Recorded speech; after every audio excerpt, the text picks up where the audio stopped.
Hello everyone, this is Papa Smithy, and you're on Thorin's YouTube channel, so brace yourself for some banter. EDG won the Season 11 World Championship in League of Legends, which means that the LPL as a region has won 3 of the last 4 World Championships. Pretty significant when you consider it took obviously until 2018 until the LPL won their first ever Worlds. Then you've got to add in, it's the first time the organisation, EDG, Edward Gaming, has even gone past the quarter-finals of Worlds, famously, even coming in as the top seed at times and a champion of the LPL. They would always just go out early. Famously, they had Clearlove back in all those lineups back then. He was considered something of a cursed player because obviously he was not only in World Elite before that, who admittedly he'd only come into the team briefly when they had their chance at Season 2 Worlds. Then he was in the EDG with Name, which failed. Then the ones with Deft. Anyway, you know the story. And they obviously went through the years where it was the down years where they had Scout, but now it's like the iBoy time and working with different players and trying to find the right mix, and they didn't have the top teams. Then you got to add in the storylines narratively that this completes on the EDG team. It's fantastic. One of the sad things about Worlds and Majors and the biggest titles in esports is sometimes you have them won by players who are just very good or they're just good that year, and sometimes that what would be the narratively satisfying storylines don't get completed. This actually wraps up a couple and actually makes the future a lot more exciting if you know how to take them and really weave these into the future. But I will say I thought the broadcast did a very poor job, specifically with EDG, as we'll outline when we talk about some of the points here.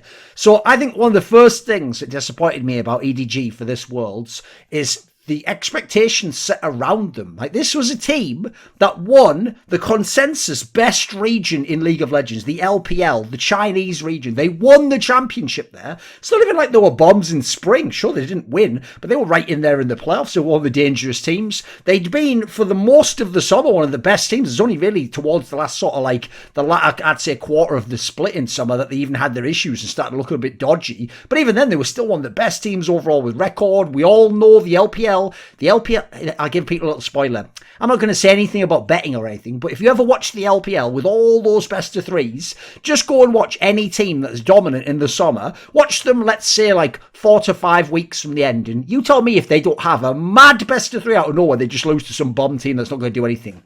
Just the way the LPL goes. So anyway, for some reason, because everyone expected FPX to win, this team didn't even come in as a true favourite for most people. Remember, you can only pick a couple of favourites. Like, realistically, it's very, very rare in a major esport you're going to have 4 or 5 true favourites, like actual, this team should win the tournament. Because there's 5 of them, like, it's very rare you have that many good ones. So realistically, you're usually talking about either 1 or 2 teams, 2 or 3 teams. That's more like your band of favourites. So let's think who the favourites were. Well, the people who watched the LPL, interestingly enough, most of them actually stuck with the team they thought was the best from the LPL, which is FPX, the team that didn't win either split, and obviously didn't go to MSI because they didn't win the spring split. Some people had an outside one for RNG because they thought stylistically they're going to be hard to match up. They won the spring split. They obviously won MSI.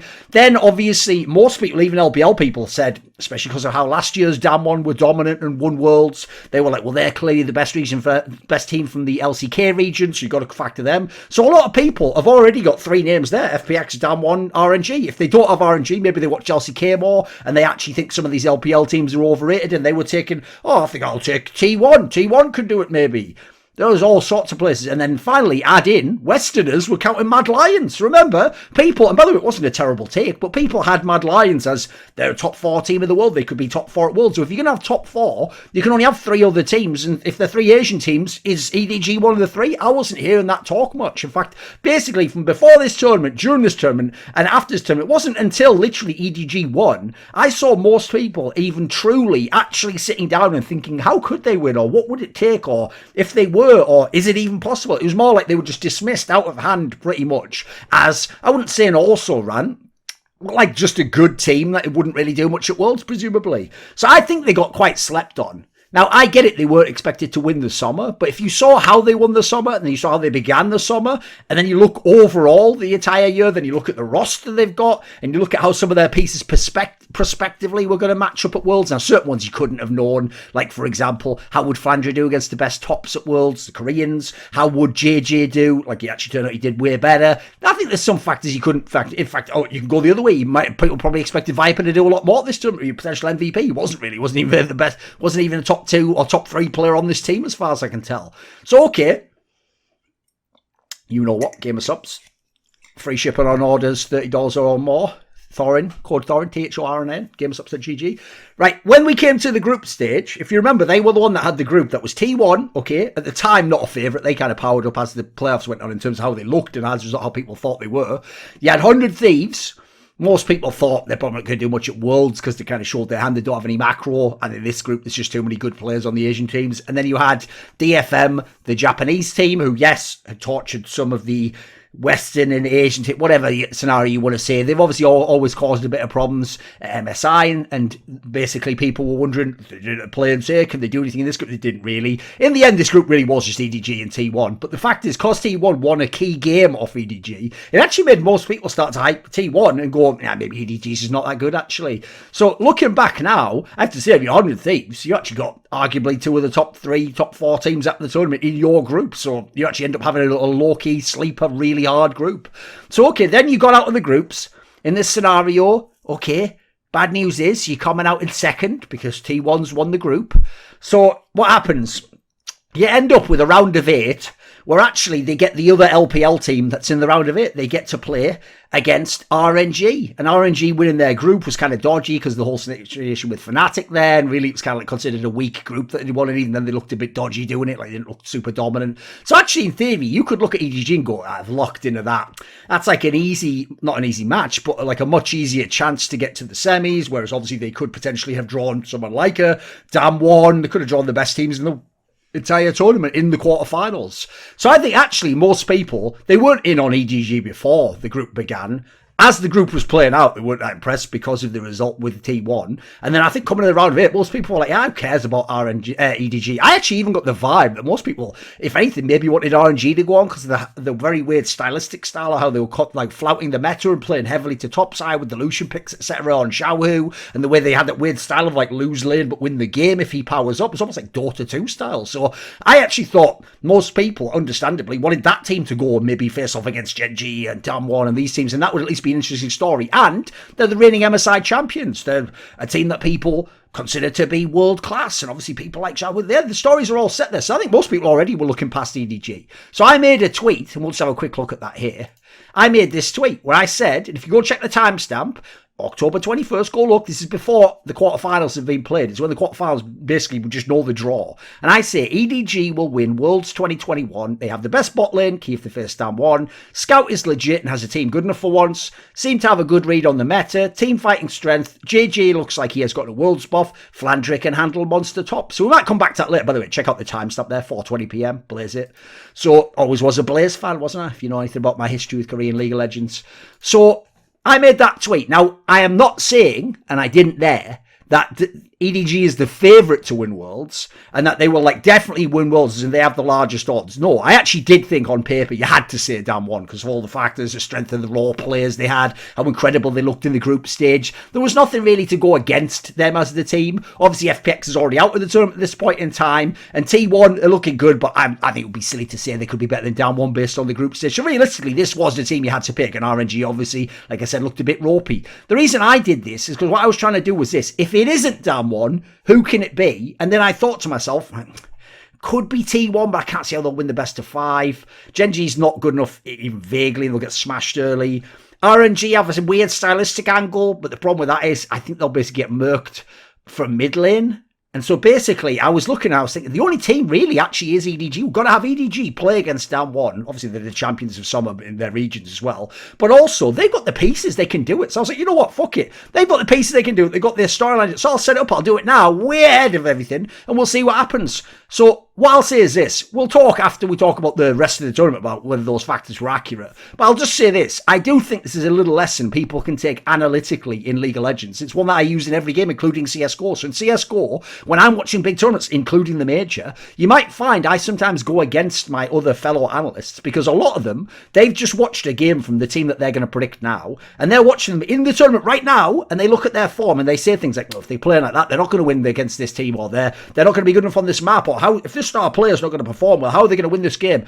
I don't do that. Like, I take form as a factor, but it's not the primary factor. To me, you even see it between games of a best of series. Like, teams can be amazing one game and then it can be half half as good the next game, but they're back to amazing. Like, the reset can be really hard. And so in my opinion, form, like the old classic saying, like form is temporary, class is permanent. Form comes and goes. And especially if you're not the absolute best team in the world, the best players in the world, you can never know what you're going to get totally out of team. So you take the raw average, and what you do instead is you look fundamentally, what principles does this team represent? What philosophy do they put into the game? Stylistically, how do they like to play out situations? How do they match up player for player in terms of the overall team versus team, specific matchup like 2v2s and 3v3, top side of the map or whatever the meta might be at that time? That's what you look at. Then you ask, does the form inhibit them? Is that such a bottleneck? They played so badly in the tournament that they can't activate any of those factors. If you think they can, then predict them. It's the reason why years ago, if we go back to Season 8 Worlds, one of the underrated storylines is there never was supposed to be any G2 in the playoffs there. That was actually supposed to be the team from, I think it might even have been Flash Wars. I believe stylistically the guys from that region were telling me, like, bot lane wise, they had an interesting matchup that they could do things before people knew what the meta was going to be. So yeah, again, it's not about, yet I know this team is strong, and no one can really know that until the regions match up against each other and you see some volume of sample size. But you can look stylistically what they do. So in the round of it, they played against RNG. It was a back and forth series. It's a very messy series. Like, you expect those LPL Civil Wars. I assume those teams have been scrimming the whole time coming into this point of Worlds. And yes, EDG's escaped it. It was way closer than it should have been, and ultimately they were the better team in the series. But I was actually a little bit underwhelmed. Like, I thought Scout was a little bit up and down. He wasn't as dominant as I thought he would be. He's good in the games they won, but I thought he was going to absolutely murk crying. I think Flandre did pretty well, but then again, he just basically played Graves all the time top. Yeah, in general, I was actually like a tiny bit underwhelmed. I was like, how have they sort of gotten dragged into an RNG game here? How's that? What's happened? But they made it to the semis where they played Gen.G. Now, Gen.G was getting hyped for overperformance as a team. They're looking much better than they should. BDG's looking like one of the MVP potential candidates of the tournament. But the problem is, because people were praising them for overperforming, when they then lost in 5 games to EDG, who, by the way, everyone was saying Gen.G was going to win that series, somehow EDG didn't get their credit. And everyone was just sort of like, well, whatever. You know, if it's that close to Gen.G, there's no way they're beating again. Damn one, which is weird, because if you go back to the beginning of the tournament, if you look at how T1 was considered before the tournament began, then how could you ever predict T1 could be the favourite Worlds if they win the series against Dan1? But people did, so they took form for one team, they ignored it for the other. Certain teams, I've noticed analytically, people keep you static and you're not allowed to move up and down or whatever, but others, they're just going day by day, whichever the wind blows. So whichever way the wind blows. So I found that a bit bizarre myself. So okay, they beat Gen.G. By the way, look at that team. You look at the pieces they have in that team, the tenure. Like, that's a pretty long core in terms of how long they've been around in the game. So I thought in that particular game, Scout should have gotten his flowers for how he played against BDD. BDD was one of the best players in the world in that tournament. Ruler is a classic ADC, one of the all-time greats. Obviously hasn't won the domestic championship, but he's won Worlds, been in Worlds finals. There's a great angle for Viper to go head-to-head with him and progress past him. I thought in general, this was like a big match with lots of storylines and names that wasn't emphasised enough because people were too busy looking at the damn 1T1 side and going, Showmaker versus Faker. Oh my god, is he the new Faker? Is he the better than Faker? Is he the GOAT? Like, people were getting way ahead of themselves. It reminds me of the beginning of like Patrick Mahomes' career. It's like, I get the idea you can track the trajectory of where he's going, but he's so many years from actually doing what you're comparing him to. The Aaron Rodgers, the Peyton Mannings, the Tom Brady's of the world, John Montana. He's isn't at that level yet. As in individually, he's doing it year by year, but for his career to really supersede theirs, there's a lot of things have to happen yet that have not yet happened.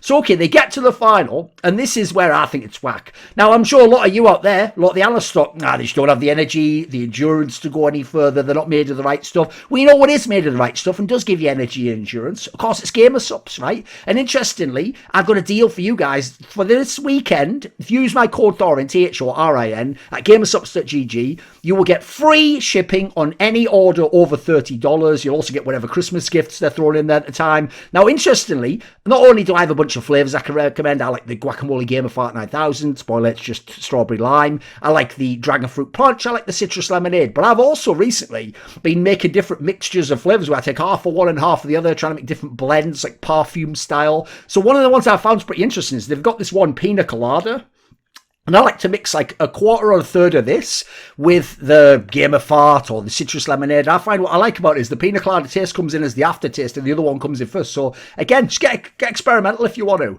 Now, perfect time to stock up because of the free shipping. And of course, you could use this opportunity to order my shaker. Oh, you like to listen to my thoughts? Well, some of you do. Some of you just hear the words and then just react like a Pavlovian dog. Some of you, would you like to drink my thoughts? Well, that technology is not available, but you could drink a drink, Game of Tops or anything for that matter, out of a shaker that says Thorin thoughts on it, and then has like me. And then that's obviously supposed to sort of be me swearing, but because of Americans and that, that dog shit dominant culture around the world, we have to just make it look like a cartoon from the 1950s. Yeah. Now, in the final, EDG obviously played against Dan1. The problem here is this. Look, Dan1 were a big favourite. They were historically a favourite. They were actually, in terms of raw form, a favourite. All the factors said they were a favourite. On paper, I think they should have won. I think if they'd have played the final 10 times, they do win the majority of those. I would say 6 or 7, maybe as high as 8. And I think they would have been world champion. But I'll tell you something very dangerous. And this is something that in CSGO faced Clan found against Cloud9 at the Boston Major final in 2018 early on. This has happened many, many times. When you're the team that's not just a favourite, everyone thinks you're going to win. They actually think you almost can't lose. That's a really dangerous position to be in. Because you don't go in feeling like it's a normal match. Because a normal match, you haven't won yet until you do what you need to in the game. So you go to a normal match, even as a favourite, going, I've got to get these things right. I've got to watch out for these things here. Everything's got to be nailed down. I can't have things go against me. If you feel like you're just supposed to win, it's a coronation, not a match for you, not competition. That's when it's really dangerous, because you can look like luster. You can always have this false sense of security, like, I'm going to win in the end, though. Or you can always feel like, is that the best they've got or whatever? Or, oh, come on, lads, let's get it together. Like, we've got to actually get this shit together. Like, in that scenario, I've seen way too many major favourites either lose or come close to losing when they should have just smoked the opponent completely. It should have been a cakewalk. So you think about it, right? Everyone was talking like after that semi-final against T1, Dan1 had won. They'd won Worlds already. Everyone was giving them a coronation like that. Well, they're going to win, obviously. Doesn't matter even if it's Gen.G or against EDG. And then when it's EDG, or definitely against EDG. And the logic went like this. Like, can we talk about LCK as the best region again now? Showmaker, is he better than Faker? Is he going to be better than Faker? Can he do what Faker did with his number of Worlds? Showmaker and Canyon, are they the GOATs at their positions? Which one of them is the one that really carries Dan1? Coma, when he wins, obviously he'll have more Worlds than Faker, so maybe Belichick versus Brady, who was better, who made who, Now here's the problem, boys. All those stories I just talked about, great hypotheticals, none of them actually matter anymore. Yeah, they've all been cancelled. Not entirely, like obviously the Showmaker Canyon GOAT talk hasn't been cancelled because it's one tournament, but people got ahead of themselves. They started setting up interesting storylines, but then having the storylines happen before the game took place. So instead, let's go on the EDG side and look at the storylines. If Riot and the broadcast team had actually done their job, would have been seeded, and then they could have then grown these, and at the end of the series, they would have made all these points, and it would have been satisfying for them, but they didn't. They just focused on Dan1. So if you're Scout, the player who, by the way, probably the MVP of Worlds, I think it's between him and JJ. I would say him overall, since he's in a traditional carry role and he plays fucking mid lane for a Chinese team when he's from Korea. So I think he's probably the MVP of the tournament. I wouldn't hate if someone wanted one of the Dan1 players to get it as well. The fact that he is the protege of Faker makes it mental that he has won from the LPL region a title with the protege of Faker. How is that not a storyline? Like, you take the story of the Korean Exodus, but then eventually they got a protege to Faker, and instead of him coming up to the T1 org and eventually one day replacing Faker or being his rival in Korea, he went over to the LPL and then helped a team that had been once a great dynasty but hadn't actually won Worlds. Not only would it become a team that won more LPL titles, but then obviously he came over and he won Worlds finally. Like, that's a fucking amazing story. That is what you were trying to do with the Showmaker story, but you all bungled it because he didn't win the second Worlds, did he? Then how about Mako? If you had made a list before this Worlds, like greatest players never to have won Worlds, this guy's top 5. Maybe he's even number 1 on the list. He's that good. He's got that great a tenure and resume over his career. And he's been to a gang of Worlds and been in playoffs before. He was there 2015 on, but the problem is he was there for all the past failures, right? But he's now the true captain of the team, the true veteran, the legend, and still one of the best players at his position, and arguably on the best spot lane. So what a perfect time for him to win, even though, yes, him and Viper won't get too much of the credit for the victory itself because how it played out. Then you got Flandre. He's a guy where he was supposed to be like one of those like forever alone, will never even make it to Worlds, never mind win Worlds type players, because he used to be a star but on a not so good team, and he was on a good team in Snake, but then they weren't just quite good enough to get to Worlds. And so he was a guy where you actually look at it, the guy won Worlds not as the primary star, but arguably as like the sleeper carry and a neutralising force. Like, at the end of the day, the way he played out the meta ended up being quite dominant to how his team did against other top laners in the tournament. I thought he did fantastic generally. I thought actually in the final, he allowed Khan to have underwhelming games. He did sort of neutralise him, who was better than him. So I thought what he did generally, look at the players he played against in the playoffs. He played against Zhao, he played against Khan, he played against the people who were like some of the best in the world at that position. This guy is a champion. Now a Worlds champion and an LPL champion. Yeah, he wasn't the best at his position, but look what he did to allow the rest of his team to win the game at times. Then for Viper, he obviously had all the Griffin drama years and years ago, and people thought his career's fucked, as we thought also with people like Tarzan, who obviously got to go to Worlds, didn't get out of the group this time. He was supposed to be the best ADC in the world. Probably is. Just wasn't really an ADC tournament. He didn't really have to do much. And most of the ADCs that made it deep in the tournament didn't do that much either. And if Ghost did one, obviously no one was going to say he was the GOAT or anything. And I think Gen.G, who would, in theory, have been the least mentioned of these players, this has to be the most improved player at Worlds. Like, I saw this guy domestically when they won the LPL. He was a good player, above average. There were loads of LPL junglers I would have taken before them. You could see after the group stage, like, this guy's fucking, he's smurfing. Like, where's this boost come from? The funny thing is, it was RNG and Uzi who used to get the Worlds buff. If anything, EDG was a team who got the Worlds debuff. They got worse when they went to Worlds. They got the nerf. But this time, they got the buff right across the board, it feels like, and especially in their jungler. And what do you know? How important do junglers tend to be when the LCK wins Worlds? Think of it. Ning, Tian, now JJ. It turns to be you have to have the tournament of your life as a Chinese jungler or LPL jungler to win Worlds. Maybe one of the reasons why Carson never managed to do it the couple of times he had a big favourite. Then you go beyond that. As an organisation, I alluded to it earlier, it's massive for EDG to actually win Worlds finally. Remember, EDG began as a hated project. When they made that team for 2014 and they took in Claylove and FCDF from World Elite, and Aaron, the former coach of World Elite, made this squad, EDG. They were hated, and people didn't like Name. And so even when they won pretty much everything in 2014, people gave like OMG like the best team of the year award because it was a fan vote, etc. And people were mad biased against them. Then they had all these failures at Worlds with Name, with Deft, with iBoy, go down the list. The idea eventually they're one of the teams that comes good and wins Worlds. And by the way, when no RNG team has ever won Worlds, it is ridiculous. And so you consider what a massive big deal this is. Like, they had Deft in their team once upon a time. They had Nami. Well, what do you know? Well, how fitting is this? When they then again have contender for best ADC in the world, they win Worlds. What a perfectly narratively satisfying way to pull together those disparate threads. Then how about the LPL as a region? Right? With every other LPL team falling before semis, you already saw it on Twitter. People were pushing hard the idea LCK is the better region again. And of course, it'll be business as usual, right? LCK has 5 world titles. Well, it's 3-5 now. Although I will say, obviously, this is another Chinese team that did it with Korean stars, though. This team did it with Scout as one of their best players, with Viper as one of their best players. In the carry roles, it was, in the end of the day, LCK/Korean players. There never was, unfortunately, a top esports or RNG win at Worlds where they were the teams that had, if not totally Chinese players, no Koreans, at least we can put it that way. So I think this is massive for LPL, for EDG, and I think the only sad thing for me is that even though it wasn't necessarily the best team that won the tournament, is that everyone just seemed to whiff completely. Everyone's just so far off this. Like, let's go back to that tweet and just have a look at it. Why am I the one coming up with this? I'm not even an expert in League of Legends, boys, but let's look at this. So remember, we want to beat probably down 1 in the final. This is the beginning of the round of 8. So if we're going to beat them, right, their weak points, their bot lane, Ghost and Beryl. Best bot lane on paper is Viper and Mako, so we've got the bot lane potentially an advantage. Then obviously Showmaker, no one can handle him, right? Scout is legit. You've seen him play world-class League of Legends for a number of years now. He looked like he got the world's buff this time around, and in past teams he had 1 or 2 good players with him. Now he has a whole bunch of really nice, well-distributed skill, a mixture of veterans and younger, inexperienced but skilled players. Like, he had a very nice squad around him finally, so there we go. We've got the raw ability to go head-to-head with down 1.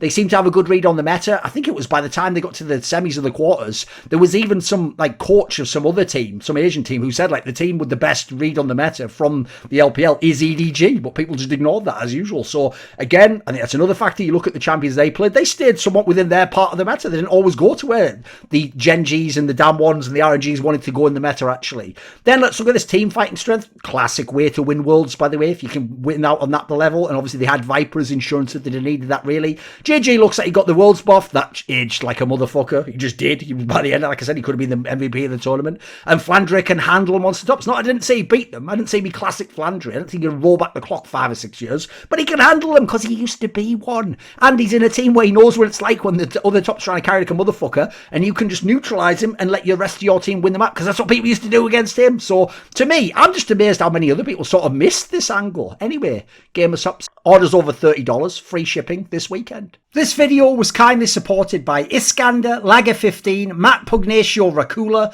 Travis Goff, Zack Schmidt, Adam Ochs, Animosity, Butt Pounder 420, Chronic Alcoholism, Hades, Jdubs, Jensen Goh, Joseph Ginsburg, Kovacevicd, Tobias Bernasconi, Zoomba, Zyrathenia, and of course, a special thanks goes out to Jerky's Minion and DZL. Do you want to suggest a topic or a guest for my content? You want to ask me a question? Maybe you want to know who the guests are for my upcoming content, or you'd like to take part in one of those long donated discussions. Well, put your money where your mouth is at the Patreon link in the description box below and join the Screwilluminati today.